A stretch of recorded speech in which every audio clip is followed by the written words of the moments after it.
အဲ့တော့ခုဗီဒီယိုကကြတော့ font group အောက်မှာရှိတဲ့အရာလေးတွေရဲ့အလုပ်လုပ်ပုံဘယ်လိုသုံးရမလဲဘယ်လိုအလုပ်လုပ်တာလဲဆိုတာကိုပြပြပေးသွားမယ်ပေါ့နော်အရင်ဆုံး font ကိုအရင်သွားမယ်ပေါ့နော် font မှာဆိုလို့ရှိရင်အင်္ဂလိပ်စာမြန်မာစာ Korean Chinese ပြင်သစ် Japan စသဖြင့် fonts အမျိုးမျိုးရှိရပေါ့နော်အဲ့တော့ကိုကအင်္ဂလိပ်စာရိုက်မယ်ဆိုလို့ရှိရင်အင်္ဂလိပ်စာ font ကိုရွေးပေးရမယ်အင်္ဂလိပ်စာမှာလည်းသူရဲ့ font အမျိုးမျိုးရှိတယ် font style အမျိုးမျိုးရှိတယ်ပေါ့နော်ဒါဆိုလို့ရှိရင်ကိုလိုချင်တဲ့ font style ကိုကိုပြီးတော့ရွေးရမယ်ပေါ့နော်မြန်မာစာရိုက်ချင်တယ်ဆိုလို့ရှိရင်လည်းမြန်မာစာမှာလည်း font အမျိုးမျိုးရှိတယ်ပြည်ထောင်စုလားစော်ကြီးလားဝင်းအင်းဝက်လားစသဖြင့်တခြားသော font style တွေလည်းရှိရပေါ့နော်ကိုသုံးပြုချင်တဲ့ font ကိုရွေးပေးရမှာပေါ့နော်နောက်တစ်ခုကကြတော့ font size ဆိုတာကစာလုံးရဲ့ size เนาะကိုလိုချင်တဲ့ size အကြီးအသေးစသဖြင့်ကို adjust လုပ်လို့ရတယ်ပေါ့နော်ညှိလို့ရတယ်အဲဆိုရင်တစ်ချက်စာလုံးတစ်လုံးလောက်ရိုက်ကြည့်လိုက်မယ်ပေါ့နော်ဒါဆိုလို့ရှိရင်အခုကဒီ default က font က Thai New Roman ဖြစ်နေတယ်ပေါ့နော် Thai New Roman အဲ့တော့စာလုံးတစ်လုံးရိုက်ကြည့်လိုက်မယ် APPLE apple ဒါဆိုလို့ရှိရင် Thai New Roman font ပေါ့နော်နောက် enter တစ်ချက်နှိပ်ပြီးသွားလို့နှိပ်ပြီးတခြား font style တစ်ခုချိန်လိုက်မယ်ပေါ့နော်အင်္ဂလိပ် font မှာတခြား font style လေးရွေးကြည့်လိုက်မယ်အဲဆိုနည်းနည်းမြင်သာတဲ့ဟာလေးတစ်ခုပေါ့နော်ဒီဟာလေးနှိပ်လိုက်မယ်ဒါဆိုလို့ရှိရင် apple ကိုနှိပ်ကြည့်လိုက်မယ်ဒါဆိုလို့ရှိရင် style လေးချိန်သွားလိုက်မယ်ပေါ့နော်ဒါဒီမှာကြည့်လိုက်လို့ရှိရင်ဒါဒီ font ကအင်္ဂလိပ် font ပဲအင်္ဂလိပ် font ထဲမှာ font style တွေအမျိုးမျိုးကိုရွေးလို့ရတယ်ပေါ့နော်နောက်တစ်ခုက font size ကစာလုံးရဲ့ size ပေါ့နော်အခုက12ဖြစ်ပေါ့နော်စာလုံးရဲ့ size က12အဲ့တော့ကိုကစာလုံးရဲ့ size ကိုကြီးချင်တယ်ဆိုလို့ရှိရင်ဒီစာလုံးကို select လုပ်လိုက်မယ်ဒီ font size ကိုဒီမြားလေးကိုနှိပ်ပြီးသွားလို့ရှိရင်ကိုချိန်ချင်တဲ့ font size ပမာဏပေါ့နော်ကိုချိန်လို့ရ20ဆိုလို့ရှိရင်သူကြီးလာမယ်ထပ်ပြီးသွားလို့ရှိရင်36ဆိုလို့ရှိရင်သူကပို့ပြီးတော့ကြီးလာမယ်ပေါ့နော်အဲ့တော့ကိုက22ကနေ24ဒါဆိုလို့ရှိရင်ကိုက23လိုချင်တယ်23မရှိဘူးဆိုလို့ရှိရင်ဒီ text box ထဲမှာ keyboard ပေါ်ကနေ23ကိုနှိပ်ပြီးတော့ enter နှိပ်လိုက်လို့ရှိရင်ဒါ23 size ဖြစ်သွားပါတော့ဒါက font နဲ့ font size ချိန်တာကိုပြပါတော့နောက်တစ်ခုကကြတော့ဒီအောက်ကဟာလေးတွေပေါ့နော်ဒါဆိုလို့ရှိရင်ဒီစလုံးတစ်လုံးရိုးစလုံးတစ်လုံးကို select လုပ်လိုက်မယ် select လုပ်လိုက်ပြီးတော့လို့ရှိရင် B ဒီဟာဆိုလို့ရှိရင် bold လို့ခေါ်တာပေါ့နော်ဒီ B လေးကိုတစ်ချက်နှိပ်လိုက်လို့ရှိရင် bold ကစလုံးကမူလထက်ပို့ပြီးတော့နှက်လာတာပေါ့နော်ပို့ပြီးတော့ထူလာတယ်ပို့ပြီးတော့နှက်လာတယ်ပေါ့နော်ဒါက bold ရဲ့အလုပ်ပေါ့နောက်တစ်ခုကကျတော့ italic လေးကိုနှိပ်လိုက်လို့ရှိရင်သူကစလုံးစောင်းတာဒီ italic ကစလုံးစောင်းတာပေါ့နော်စာလုံးစောင်းခြင်း italic ကိုနှိပ်မယ်နောက်တစ်ခုက underline u ကိုနှိပ်လိုက်လို့ရှိရင်သူကအောက်ကမြင်သာပေးလိုက်မယ်ပေါ့နော်ဒါတွေကိုပြန်ဖြုတ်ချင်တယ်ဆိုလို့ရှိရင်ဒီစလုံးကို select ပြန်လုပ်ပြီးပြန်ပြီးတော့ underline လေးကိုပြန်နှိပ် italic ကိုပြန်နှိပ် bold ကိုပြန်နှိပ်ဒါဆိုလို့ရှိရင်အကုန်လုံးပြန်ပြီးတော့ဖြုတ်လို့ရတာပေါ့နော်နောက်တစ်ခုကကျတော့ font color เนาะဒီစလုံး select လုပ်လိုက်မယ်ဒီမှာ color မှာဒီမှာနှစ်ခုရှိရပေါ့နော်အပေါ်က A စလုံးနဲ့အပေါ်ကဒီမှာpen လေးပေါ့နော် pen လေးနဲ့အောက်က color လေးဒီ font color change ချင်တယ်ဆိုလို့ရှိရင်ကြတော့ဒီက A အောက်က color လေးနဲ့ပေါ်တဲ့ဟာ font color ပေါ့နော်ဒါလေးကိုတစ်ချက်နှိပ်လိုက်ကို change ချင်တဲ့ color လေးကိုရေးလိုက်ထား red ရွေးလိုက်ဆိုလို့ရှိရင်ဒါက color က red ဖြစ်သွားပါတော့ကိုကအနီရောင်အမဲရောင်ပဲပြန်ထားမယ်ဆိုလို့ရှိရင် black လေးကိုပြန်ပြီးတော့နှိပ်လိုက်ပါတော့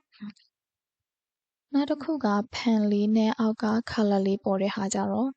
သူကစလုံးရဲ့အရောင်ကိုချိန်တာမဟုတ်ဘဲနဲ့ highlight လုပ်တာပေါ့နော်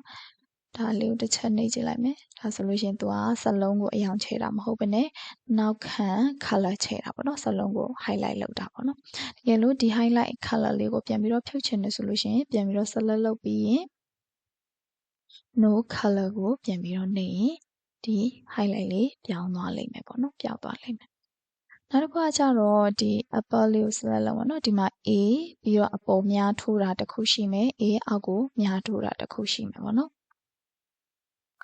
ဒီဟာလေးပေါ့နော်ဒါဆိုလို့ရှိရင်သူ့ကိုတစ်ချက်နှိပ်ဒါ font size adjust လုပ်တာပဲတစ်ချက်နှိပ်လိုက်ရင်စလုံးက size ကနည်းနည်းကြီးလာပါတော့ဒါကဒီနားမှာသွားပြီးတော့မကြီးချင်ဘူးဆိုလို့ရှိရင်ဒီမှာ ဒီဟာကိုနှိပ်ပြီးတော့စလုံး font size ကို adjust လုပ်လို့ရတယ်နော်နောက်တစ်ခုကကြတော့အောက်ကိုများထိုးတဲ့ e တလုံးနှိပ်လိုက်လို့ရှင်ကြတော့စလုံးရဲ့ size ကသေးလာတာပေါ့နော်နောက်တစ်ခုကကြတော့ဒီ a အကြီး a သေးပေါ့နော်ဒီဟာလေးကကြတော့ဘာ chain case ပေါ့နော်အခုရိုက်ထားတဲ့စလုံးကိုအကုန်လုံးအကြီးစလုံးပြောင်းချင်တယ်ဆိုလို့ရှိရင် upper case ကိုနှိပ်လိုက်လို့ရှိရင်အကုန်လုံးအကြီးစလုံးပြောင်းပေးတယ် lower case ကိုနှိပ်လိုက်လို့ရှိရင်အကုန်လုံးအသေးစလုံးဖြစ်သွားတယ်ပေါ့နော် sentence case ကိုနှိပ်လိုက်လို့ရှိရင်အရှိကအလုံးကအကြီးကျန်တာကအသေးပေါ့နော်ဒီလိုလေးသူကချိန်ပေးတယ်ပေါ့နော်နောက်တစ်ခုကကြတော့ဒီ paragraph နဲ့ဆိုင်တဲ့ group ကိုเนาะ paragraph group ကိုတွားလိုက်မယ်အဲ့တော့အရင်ဆုံးဒါကစာပိုက်တစ်ပိုက်ကိုကြိုရိုက်ထားလိုက်တာပေါ့နော်စာပိုက်တစ်ပိုက်ထဲအဲ့တော့ဒီအခုက default ကဒီ align left ဖြစ်နေပေါ့နော် align left ဆိုတာကဒီ paragraph ကိုဘယ်ညှိပေးတာပေါ့နော်ဘယ်ကနေအညီထားပြီးတော့သူက align လုပ်ပေးတာပေါ့နော်အဲ့တော့ဒီ paragraph ကို select လုပ်ပြီးတော့ align center ကိုနှိပ်ကြည့်လိုက်လို့ရှိရင်သူကစာပိုက်ကိုအလယ်ကျအောင်လုပ်ပေးတယ်ပေါ့နော်ကိုစာထပ်ပြီးတော့ရိုက်ကြည့်ဒါဆိုလို့ရှိရင်သူအလယ်ကနေထပ်ပြီးတော့ရှည်လာတာပေါ့နော်ဒီအလယ်ကနေသူက adjust လုပ်ထားတာနောက်တစ်ခုကကြတော့ align right ဆိုလို့ရှိရင်သူက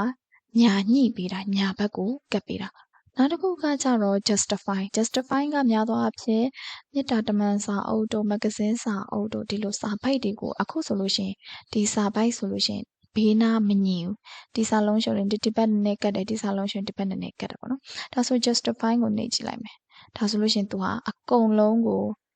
ညှိပေးတာပေါ့နော်ဒီဘက်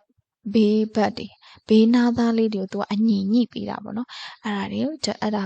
ကို justify လောက်ခေါ်ပါတော့ justify လောက်တာပေါ့နော်နောက်တစ်ခုကကြတော့line and paragraph spacing ပေါ့နော်ဒါဆိုလို့ရှိရင်ဒီ paragraph ကို select လုပ်လိုက်မယ်အဲဆိုလို့ရှိရင်ဒီ line and paragraph spacing ကကြတော့စာကြောင်းတစ်ကြောင်းနဲ့တစ်ကြောင်းကြားမှာရှိတဲ့အကွာအဝေး spacing နောက်တစ်ခု paragraph တစ်ခုနဲ့တစ်ခုကြားမှာရှိတဲ့ spacing ပေါ့နော်အဲဆိုလို့ရှိရင်အခုက1ဆိုတော့အနည်းဆုံးပဲဒါဆိုလို့ရှိရင် 1.15 ဆိုနည်းနည်းကျဲလာတယ်1.5ဆိုနည်းနည်းကျဲလာတယ်2ဆိုရင်ပို့ပြီးတော့ကျဲလာတယ်ပေါ့နော် line and paragraph spacing ပေါ့နော်တခါတလေကြတော့ကိုက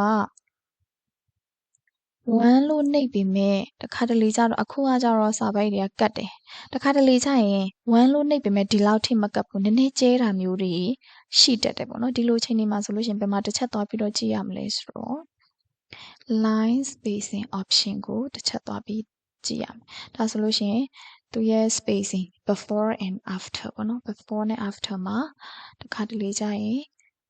8တို့10တို့ရှိနေတတ်တယ်ပေါ့နော်ဒါဆိုလို့ရှိရင်ဒီလိုမျိုးဖြစ်နေတယ်ဆိုလို့ရှိရင်စာကြောင်းက spacing ကကိုက1လို့ရေးထားပေမဲ့ကျဲတာမျိုးဖြစ်တတ်တယ်ပေါ့နော်အဲဆိုလို့ရှိရင်ဒီ before after တို့က